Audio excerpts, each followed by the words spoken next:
Hello everyone, my name is Tisha and today we are going to learn about another topic that is adverse drug reaction. This is the topic of Unit 1 Lecture 3.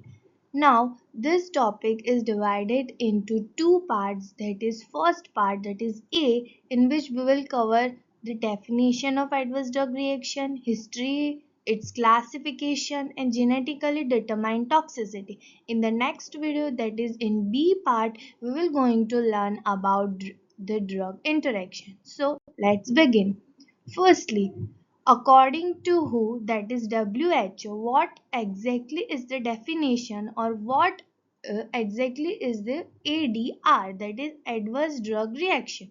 First, an adverse reaction is any response to a drug that is noxious and unintended. So, what is the meaning of noxious? Here, noxious means harmful, that is any reaction or any response to a drug, कोई भी एक drug का कोई भी ऐसा response जो noxious है, noxious मतलब हार्मफुल, अनइंटेंडेड मतलब अनइंटेंशनली ना हुआ हो वैसा, and that occur at a dose normally used in humans.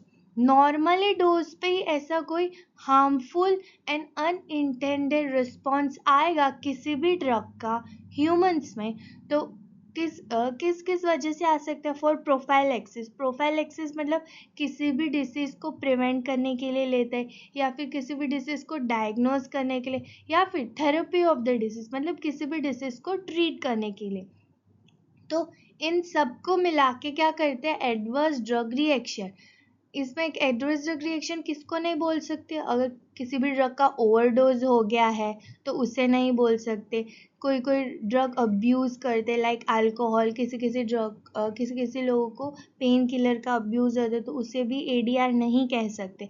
या फिर किसी भी डॉक्टर या प्रिस्क्रिप्शन का मेडिकल एरर की वजह से कोई भी अनइंटेंडेड या फिर कोई भी रिएक्शन है उसे भी नहीं। So finally, what is the adverse drug reaction? Adverse drug reaction is any response to a drug that is noxious or harmful or unintended that occurs at a dose normally in humans for prophylaxis, diagnosis or therapy of the disease. Now next we will gonna see about the history of ADR. So, what happened in 1937? In 1937, that is in USA, 107, that is 107 people died from taking an elixir of sulfanilamide. सल्फानिलामाइड के जो elixir थी उसे लेने से 107 people die हो गए। तो उसमें क्या क्या था? सॉल्वेंट था, डाई इथाइलिन ग्लाइकोल नाम का एक सॉल्वेंट डाला हुआ था। Due to this tragedy FDA introduced हुआ यूएसए में, that is food and drug administration. उनका काम क्या क्या? उनको टास्क है inquiring into safety of new drug. जो भी न्यू ड्रग्स मार्केट में आती थी या फिर मार्केट में आने वाली थी उन सब की सेफ्टी को इंक्वायर करना, उन सब की टॉक्सिसिटी को देखना, उनके थेरेप्यूटिक डोज को देखना before allowing them to be marketed. So because of this tragedy FDA एक बड़ा सा एडमिनिस्ट्रेशन बना यूएसए में जिसका काम क्या था? ड्रग की सेफ्टी देखना, और ड्रग की सेफ्टी किससे पहले देख रहे हैं, किससे पहले उसको जांच करना before allowing them to be marketed.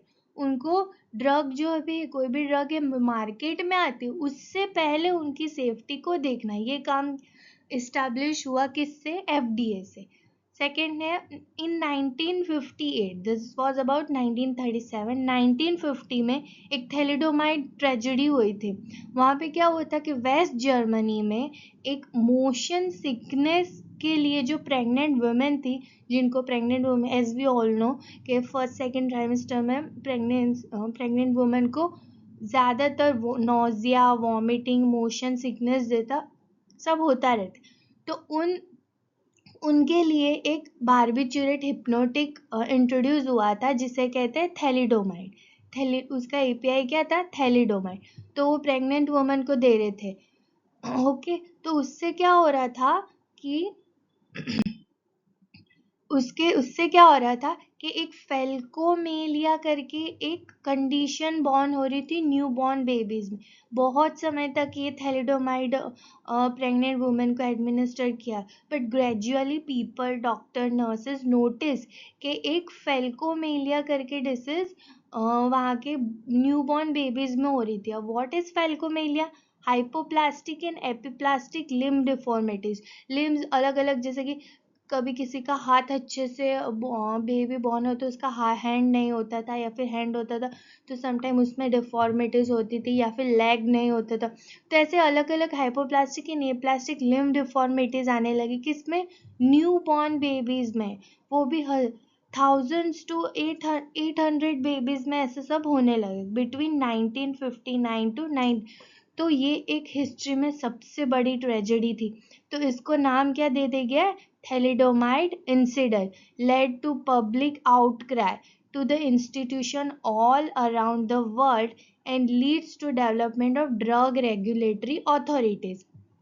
इससे क्या एस्टेब्लिश हुआ? ड्रग रेगुलेटरी अथॉरिटीज एस्टेब्लिश हुई to the development of much more sophisticated approach to the pre clinical testing and clinical evaluation of drug before marketing. ये thalidomide incident की वजह से एक public outcry हुआ, एक पब्लिक में तहलका मच गया। उससे क्या हुआ कि ड्रग रेगुलेटरी अथॉरिटीज बनी, उनका काम क्या हो गया? एक सोफिस्टिकेटेड अप्रोच हो गई, एक उनका एक एम हो गया कि प्री क्लिनिकल टेस्टिंग करवाना है और किसी भी ड्रग का क्लिनिकल इवेल्युएशन करवाना। कहाँ से? बिफोर मार्केटिंग, मार्केट में आने से पहले किसी भी ड्रग का प्री क्लिनिकल टेस्ट होगा और उसका क्लिनिकल इवेल्युएशन होगा। इससे क्या हुआ कि अवेयरनेस बढ़ गई लोगों में एडवर्स ड्रग इफेक्ट के में, और उनकी अलग अलग एडवर्स ड्रग रिएक्शन को डिटेक्ट करने की, आइडेंटिफाई करने की, प्रिवेंट करने की अलग अलग मेथड डिटेक्ट होने लगी। Now, as we go further, this is the types of ADR. आगे हम देखेंगे बहुत से types of ADR है, but this is the one of its. So now types of ADR, उसमें सबसे पहला है augmented, type B bizarre, type C chronic, type D delay and type E end of use. और इधर इसके examples भी दिए जो हम आगे देखेंगे. Sorry. Now type A augmented. So augmented में क्या होता है? Reaction which can be predicted from known pharmacology of a drug. For example, जैसे कि हम कोई भी दवाई लेते हैं तो समटाइम्स डॉक्टर भी हमें बोलते कि लाइक अगर आप कफ सिरप लोगे तो आपको थोड़ी सी नींद आएगी, या फिर थोड़े से ऐसे नींद आएगी, आपको हल्का फील होगा, ऐसा होगा। तो ये क्या वो प्रेडिक्टेड हुआ कि यस ये पर्टिकुलर कफ सिरप मेनली लेने से आपको नींद आती है, या कोई कोई ड्रग लेने से आपको एसिडिटी हो जाती है, या फिर समटाइम नॉजिया हो जाता है, वॉमिटिंग हो जाता है। तो उससे क्या है? प्रेडिक्टेड फ्रॉम नॉन फार्माकोलॉजी कि हमें पता है कि ये ड्रग से ये एडवर्स इफेक्ट आएगा, तो we can take the precaution. ये डोज डिपेंडेंट होता है, मतलब डोज पर डिपेंड करता है। It can elevated by dose reduction, मतलब इसको हम नेग्लेक्ट भी कर सकते। बहुत ज़्यादा अगर हमें रिएक्शन दिख रही है तो अगर हम थोड़ा सा डोज कम कर दें तो उससे हम कम भी कर सकते। Common skill management reduces their incident. कोई स्किल मैनेज करने से, या फिर हम अगर किसी भी ड्रग से हमें नॉजिया वॉमिटिंग हो रहा है, जैसे कि हम किसी भी नॉर्मली ड्रग से नॉजिया वॉमिटिंग हम उसके साइड इफ़ेक्ट्स में लिखते ही हैं, तो उससे क्या होता है कि स्किल्स मैनेजमेंट, लाइक हम एंटी एमेटिक ले ले, ऐसे कोई दवाई ले ले, तो उससे वो इंसिडेंट रिड्यूस भी हो। ये एकदम माइनर होता है और हमें पता होता है कि इससे हमें या फिर डॉक्टर को मेनली पता होता है कि इस ड्रग लेने से ये वाले साइड इफेक्ट आएंगे, और वो भी माइनर होते हैं। For example of course anti coagulant लोगे तो आपको ब्लीडिंग होगी, बीटा ब्लॉकर्स लोगे तो ब्रेडिकार्डिया होगा, नाइट्रेट्स लोगे तो हेडेक होगा, प्राजोसिन क्या करता है? पोस्चरल हाइपोटेंशन कर। तो this are the example of type A ADR, that is augmented. Now type B, that is bizarre. Bizarre क्या होता है कि predictable where mechanism is known, otherwise unpredictable for an individual although the incidence may be known. So predictable, predictable where mechanism is known, मतलब जैसे कि हमने आगे ही देखा था ऑगमेंटेड में कि वो प्रेडिक्टेबल होता है। तो इसमें दो कंडीशन होती है कि अगर आप एक इंडिविजुअल है तो आपके लिए ये वाली ड्रग का जो साइड इफेक्ट होगा, अरे सॉरी, एडवर्स इफेक्ट होगा, वो प्रेडिक्टेबल होगा, otherwise unpredictable for an individual, मतलब किसी किसी इंसान के लिए अनप्रेडिक्टेबल हो। क्यों? क्योंकि बहुत ही रेयर और डोज इंडिपेंडेंट होती। मेनली इसमें क्या आता है, ड्रग एलर्जी। अब सबको ड्रग एलर्जीज नहीं होती है, किसी किसी को किसी चीज से ड्रग एलर्जी होती है, किसी किसी को किसी चीज से नहीं होती। इसलिए बोले अनप्रेडिक्टेबल फॉर एन इंडिविजुअल, मतलब किसी भी एक इंसान के लिए वो अनप्रेडिक्टेबल हो सकता है। सेकेंड है host dependent factors important in pre deposition, मतलब यहाँ पे क्या हुआ कि प्री डिपोजिशन हो जाता है किसी भी ड्रग का, वहां पे जाके होस्ट एक्ट करता है। तो इस ये भी बिजार में आता है। बिजार मतलब वेरी रेयर और अनयूजुअल। ये कौन से unwanted effects due to inherited abnormalities, मतलब कोई भी आपको इन जिनेटिकली एबनॉर्मलिटीज है या फिर जिनेटिकली तुम आपके पेरेंटहुड से आई है, तो वैसे टाइप के रिएक्शन को या एडीआर को इडियोसिंक्रेसी बोलते हैं, या फिर इम्यूनोलॉजिकल प्रोसेस हो गए जैसे हम ड्रग एलर्जी। तो बिजार में मेनली क्या आता है, idiosyncratic and drug allergy. This account for most drug fatalities. Fatalities मतलब ये बिजार टाइप की ड्रग होती है ना, वो mostly death of an individual को करती है। ज्यादातर डेथ इससे हो जाती है, ऑगमेंटेड से ज्यादा डेथ नहीं होती। For example penicillin produces anaphylaxis. So anaphylaxis क्या होता है कि एनी सीवियर और लाइफ थ्रेटनिंग एलर्जिक रिएक्शन हो, जैसे जिससे कि sometimes even the death of the person भी हो सकता है। तो समटाइम्स पेनिसिलिन एनाफाइलेक्सिस रिएक्शन भी करती है, बट ये अनप्रेडिक्टेबल होता है फॉर एन इंडिविजुअल, मतलब इंडिविजुअल पे डिपेंड करता है। देखा था ना हमने, होस्ट डिपेंडेंट होता है, सबको एनाफाइलेक्सिक रिएक्शन नहीं होता पेनिसिलिन। सेकेंड है anti conversion produces hypersensitivity. Sometimes किसी किसी इंसान में एंटी कन्वर्जेंट की वजह से हाइपर सेंसिटिविटी भी हो जाती है। सेकेंड है chronic, as we all know, as the name suggest, reaction due to long time exposure. किसी भी ड्रग का या किसी भी मेडिकेशन का लॉन्ग टाइम एक्सपोजर की वजह से जो रिएक्शन आता है होता है type C chronic. Example analgesic neuropathy and dyskinesia with. Analgesic neuropathy एक क्रोनिक किडनी कंडीशन होती है जो कि लॉन्ग टाइम मेडिकेशन लेने से आपको जो पेन किलर्स होते हैं, जो एनाल्जेसिक ड्रग्स होते हैं, उसको लॉन्ग टाइम लेने से आपके जो क्रोनिक किडनी है वो डैमेज हो जाती है, उसे कहते हैं एनाल्जेसिक न्यूरो। और डिस्काइनेसिया विथ लिवर्डोपल, डिस्काइनेसिया क्या होता है, अनकंट्रोल या इनवॉलेंट्री या इम्बैलेंस मसल मूवमेंट हो जाना, किसके वजह से, लिवर्डोपा की वजह से। एज वी ऑल नो लिवर्डोपा है जो कि एज अ प्रोडक्ट डोपामाइन के लिए यूज होता है और मेनली पार्किंसन में यूज होता है। तो उससे क्या होता है कि डिस्काइनेसिया हो जाता है, मतलब इनवॉलेंट्री मूवमेंट होने लगता है। क्यों? क्योंकि due to long time exposure of levodopa. C delay reaction, delay reaction मतलब क्या, occurs due to prolong exposure and can be due to. तो इसमें क्या होता है कि occurs due to due to prolong exposure, मतलब एक बार ड्रग है वो हमने बहुत समय तक एडमिनिस्टर की, अब वो ड्रग अपनी बॉडी में एक्यूमुलेट हो गई किसी भी साइट पे, सो उसे कहते हैं डिलेड, मतलब उसका इफेक्ट अब एक्यूमुलेट हो गया है, उसके थोड़े महीने या थोड़े साल उसके बाद आएगा, थोड़े समय के डिले होने के बाद। एग्जाम्पल कार्सिनोजेनेसिस, मतलब कैंसर कंडीशन प्रोड्यूस होना।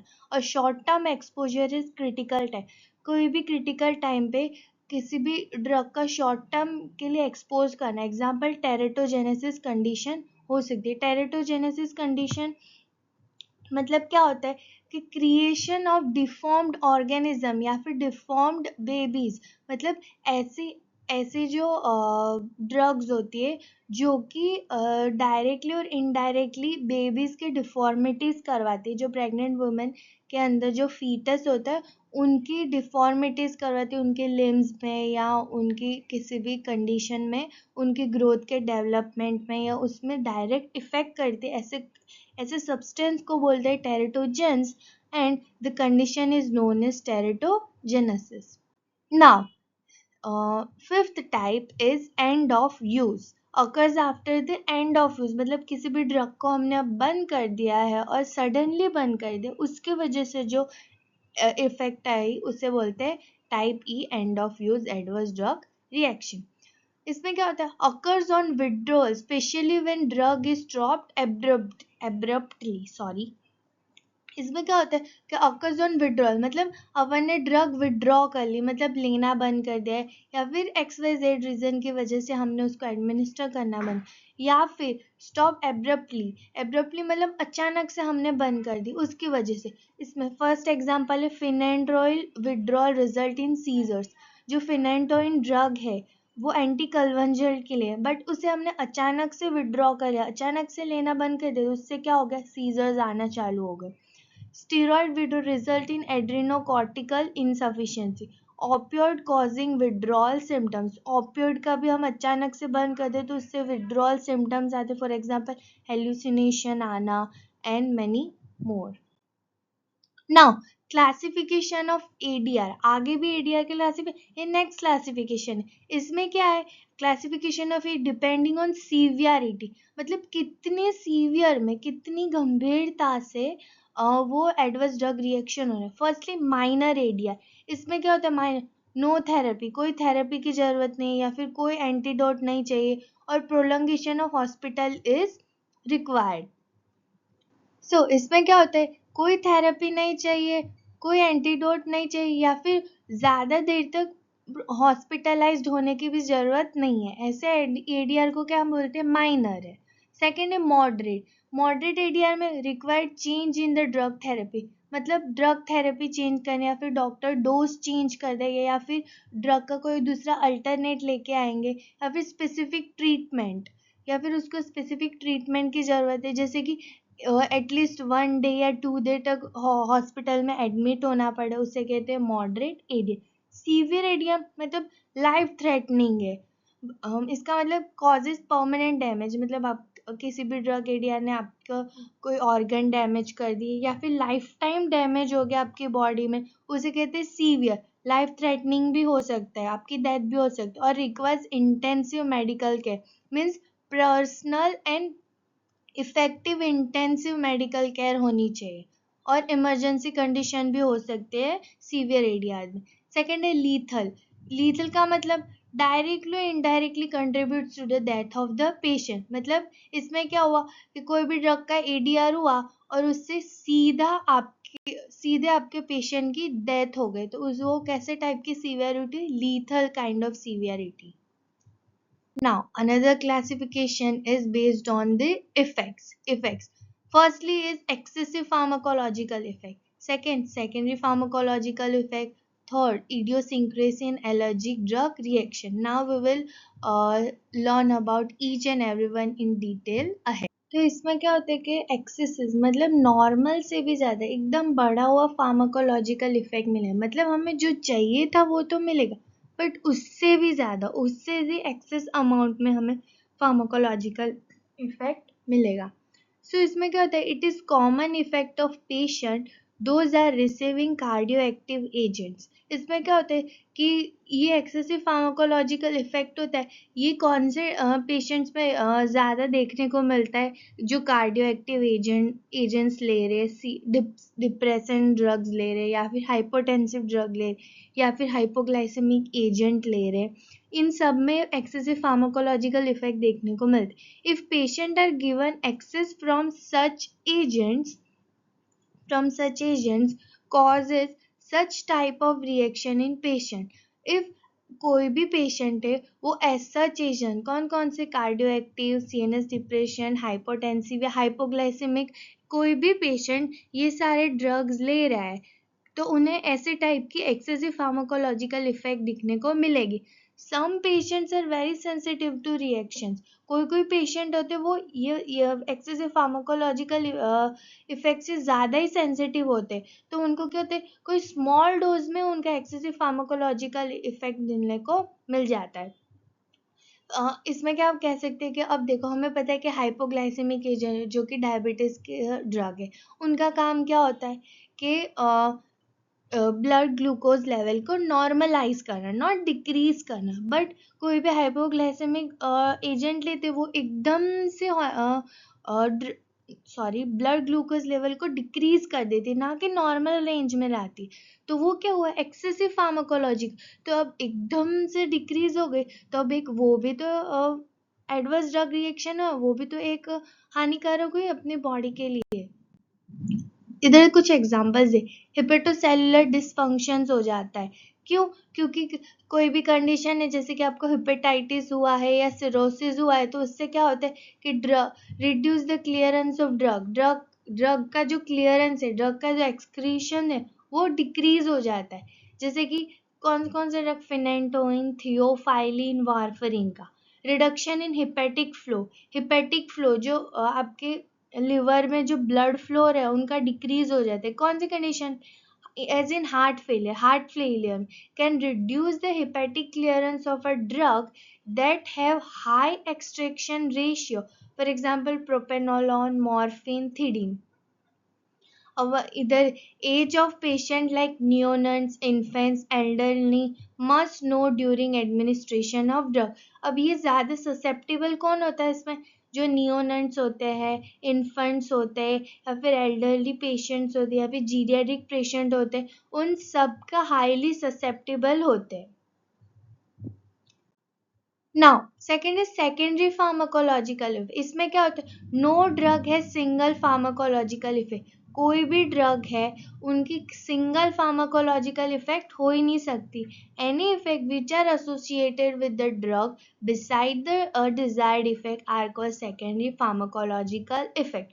अब हमें पता है कि कोई भी ड्रग है, जैसे कि हम कफ सिरप ले रहे, उसका काम क्या है? कफ को रिड्यूस करना, अपने जो ट्रेकिया या कफ जहाँ से प्रोड्यूस हो रहा है वहाँ को डिक्रीज करना। ये तो उसका प्राइमरी फार्माकोलॉजिकल एक्शन है। बट उसकी सेकेंडरी फार्माकोलॉजिकल एक्शन क्या होती है? सिडेटिव के जैसे काम करता है, हमें नींद आती है।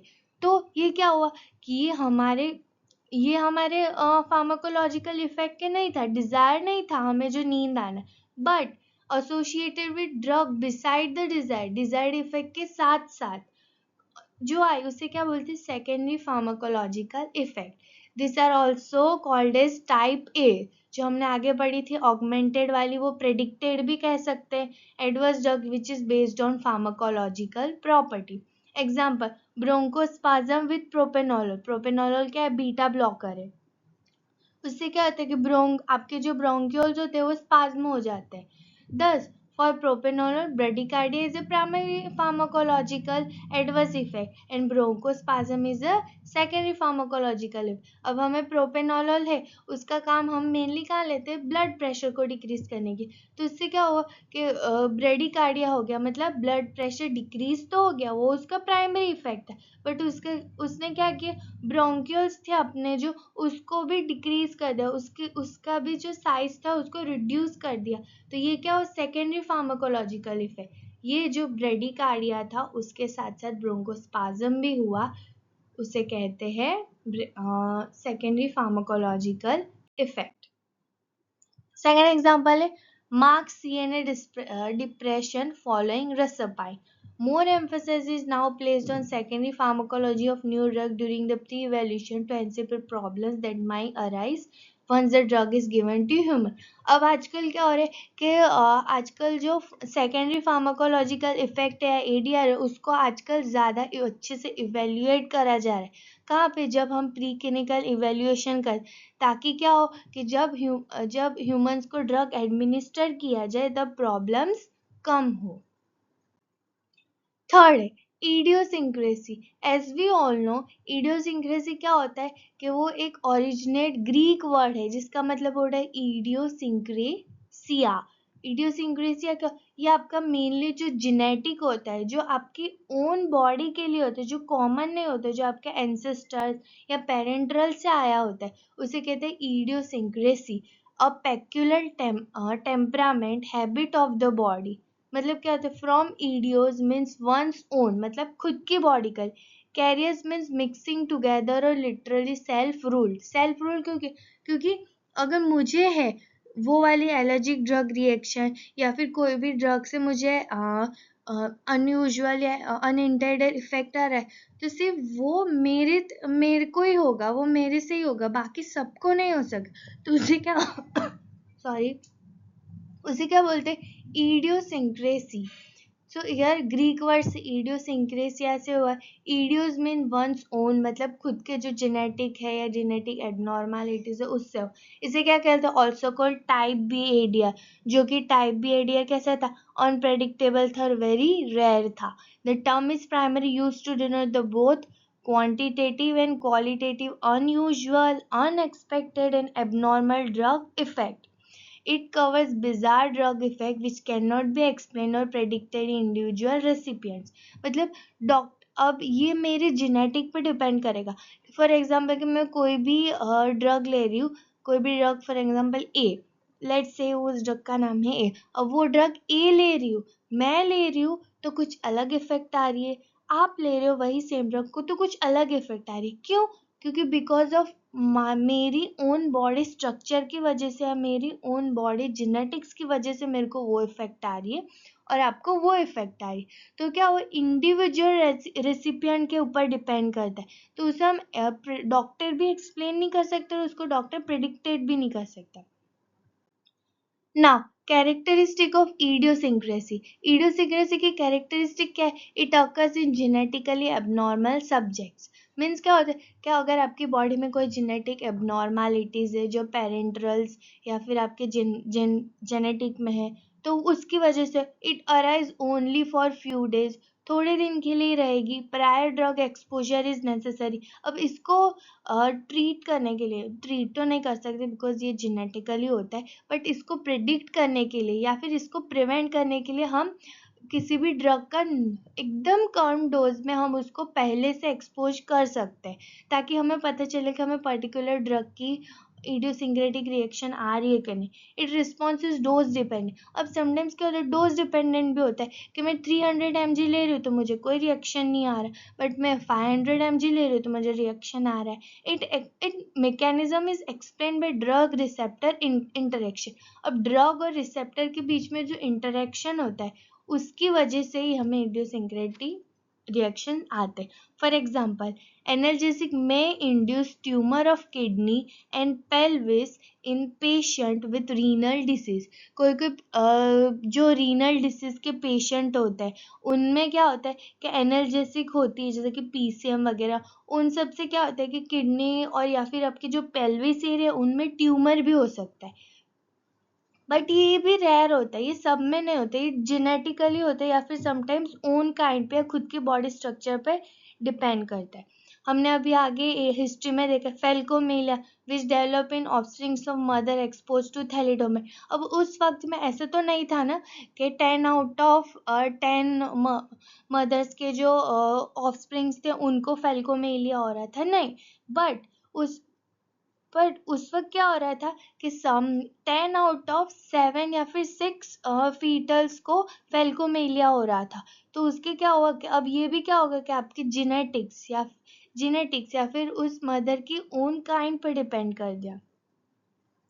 अब fourth example is thyroid cancer also develop in patient who have received 131 iodine therapy in past। अब पास्ट में किसी भी पेशेंट ने 131 आयोडीन थेरेपी ली होगी पास्ट में, तो उनसे क्या हो रहा है कि थायराइड कैंसर हो रहा है। सबको नहीं हो रहा, बट किसी किसी पेशेंट्स को हो रहा है। Now, fourth one is allergic drug reaction, most common and as we all know. This reaction is also called type B. Type B क्यों कहेंगे? क्योंकि ये bizarre है, unpredictable होती है और depends on own kind होती है। Common but unpredictable in their occurrence. Common होती है हर किसी को, मतलब मोस्टली हर किसी ना किसी ड्रग से या सब्सटेंस से एलर्जी होती है, बट कब कब कौन सी ड्रग से आपको एलर्जी और वी कांट से, तो ये अनप्रेडिक्टेबल होती है। Ranges from very mild skin reaction to major skin reaction to major anaphylaxis. आपको किसी ड्रग से वेरी माइल्ड स्किन रिएक्शन या फिर समटाइम्स स्किन रैशेज हो जाती है, मेजर स्किन रिएक्शंस हो जाती है, लाइक स्किन रेडनेस हो जाती है, एकदम बर्निंग सेंसेशन हो जाती है, या फिर आपको sometime fever, to major anaphylaxis मतलब sometimes lead even to the severe to the death of the person भी हो सकता है। सम इधर लिखा है sometimes occur death. The term allergy is an adverse refers to foreign substance resulting from previous exposure to that substance। Allergy क्या हुआ, adverse response हुआ, किसी भी फॉरेन सब्सटेंस का अपनी बॉडी ने उसको एज अ फॉरेन सब्सटेंस मान लिया है। क्यों? क्योंकि वो पहले से एक्सपोज हो चुका है अपनी बॉडी में, और उस अपनी बॉडी ने उसके डिफेंस में एंटीजेंस बना रही है, इसलिए क्या हुआ, adverse response to foreign substance. भले वो अपनी बॉडी के लिए फॉरेन सब्सटेंस नहीं है, वो अपनी बॉडी के लिए अच्छा है, बट ये एलर्जिक रिएक्शन है जो अपने ओन काइंड पे डिपेंड करती है, इसलिए अपनी बॉडी उसे as a foreign substance treat करती है, और हमें जो रिएक्शन आता है उसे कहते हैं allergic drug reaction. Now another term here is hyper sensitivity. ये भी एक एलर्जी का सिनोनिम ही है, also called hyper sensitive reaction और इंटॉलरेंस। अब इसका मतलब क्या होता है, it is an undesirable reaction produce by normal immune system. ये भी एलर्जिक ड्रग रिएक्शन के सिमिलर ही है समवॉट। तो इससे क्या होता है, ये भी अनडिजायरेबल रिएक्शन है जो आपके नॉर्मल इम्यून सिस्टम है उससे रिएक्ट होता है, उससे प्रोड्यूस होता है। This reaction may be damaging, uncomfortable और ओकेशनली फैटल भी हो सकता है। ये रिएक्शन कैसा होता है, डैमेज कर सकता है, अनकंफर्टेबल हो सकती है, या फिर ओकेशनली फीटल भी हो सकता है। अभी हमने पढ़ लिया डेफिनेशन ऑफ एडीआर, उसके हिस्ट्री, टाइप्स ऑफ एडीआर जैसे कि ABCDE, और on the basis of severity पढ़ लिया, on the basis of effect ADR पढ़ लिया, excessive pharmacological effect, secondary pharmacological allergic drug reaction, hyper sensitivity. उसके अब कैरेक्टरिस्टिक क्या है, तो the reaction do not resemble the expected pharmacological action of the drug. मतलब एडवर्स ड्रग रिएक्शन क्या होता है कि अपना जो सॉरी एक्सपेक्टेड फार्माकोलॉजिकल एक्शन, जो हमारे जो फार्माकोलॉजिकल एक्शन है उसके जो एक्सपेक्टेड है वो of the drug, there is a delay between the first exposure to the drug and the development of the reaction। इसमें क्या, जो फर्स्ट एक्सपोजर, आपका जो ड्रग का फर्स्ट एक्सपोजर है और डेवलपमेंट ऑफ द रिएक्शन है, उन दोनों के बीच में डिले होते तो भी EDR हो सकता। The reaction reoccurs on repeated exposure even to minute quantities of the drug। अगर हम रिपीटेड कोई किसी भी ड्रग को एक्सपोज करते जा रहे, लेते जा रहे, तो उससे क्या होगा कि अपने बॉडी में उसका एक्यूमुलेशन हो जाए। तो अब हम उसको माइन्यूट क्वांटिटीज भी चेंज करेंगे, बढ़ाएंगे, घटाएंगे, तो उससे क्या, उससे भी जो ADR हो सकता है। Now here is the mechanism of allergic drug reaction, जो कि ड्रग प्रोटीन एंटीजेंस के जैसे काम करते हैं और एंटीजेनिक कॉम्प्लेक्स बनते हैं। There is no need for this, but आपके इंफॉर्मेशन के लिए लिखा है, so you can read and gain knowledge from this. Now third is genetically determined toxicity. अब ये क्या होता है कि जो जेनेटिकली, जो आपके पेरेंटल से या आपके पूर्वजों से जो उनकी एबनॉर्मलिटीज है, उनकी डेफिशिएंसी की वजह से जो टॉक्सिसिटी होती है उसे बोल। In case of patient with special genotype और जेनेटिक मेकअप, आपके जो जीन्स है या फिर जीनोटाइप है और DNA है, उनके जो मेकअप है, उनके जो बेस है, जो एडिनिन प्यूरिनिन होते हैं, उनके जो मेकअप है, उनका जो सीक्वेंस की वजह से भी sometimes increase chances of drugs toxicity. For example patient with pseudocholinesterase deficiency, मतलब हेरिडिटरी डिसऑर्डर है एक सूडोकोलिनेस्टरेज डेफिशिएंसी, मतलब उसमें जो कोलिनेस्टरेज जो एंजाइम है जो कोलिनर्जिक को मेटाबोलाइज करता है, उसकी डेफिशिएंसी की वजह से, और वो डेफिशिएंसी हेरिडिटरी डिसऑर्डर है, हेरिडिटरी से आती है, आपके पेरेंट्स से आती है, are highly susceptible to succinyl choline. वो क्या होते हैं कि हाईली ससेप्टेबल होती है सक्सिनाइल कोलिन की वजह। सेकेंड है individual with deficiency of glucose 6 phosphate dehydrogenase enzyme, जो कि कोई भी इंडिविजुअल है जिसको ग्लूकोज 6 हाइड्रोजिनेज एंजाइम की deficiency involves in degradation of pentose phosphate pathway are at more risk developing hemolysis of after use of anti-malarial drug. इधर क्या है कि ऐसे इंडिविजुअल को जिन्हें glucose six phosphate dehydrogenase enzyme की डेफिशिएंसी है, तो उससे क्या होगा कि जो उनका जो ग्लूकोज है उनका डिग्रेडेशन हो जाएगा। कौन से पेंटोज फॉस्फेट पाथवे से, तो उनसे पेंटोज फॉस्फेट पाथवे का डिग्रेडेशन होगा, तो उससे क्या हीमोलाइसिस, आपके जो सेल्स है हीमोग्लोबिन है उसका लाइसिस होने लगेगा। और कौन से टाइप की ड्रग लेने से होता है? प्रीमाक्विन, अमीनोक्विनोलिन, सल्फोनामेड जो एंटी मलेरियल ड्रग्स है वो। Now genetically determine types of drug toxicity, इसमें क्या होता है? हेरिडिटरी कंडीशन है ड्रग्स में। सूडोकोलिनेस्टेज डेफिशिएंसी से क्या होता है? कौन सी ड्रग की टॉक्सिसिटी हो? सक्सिनाइल कोलिन की।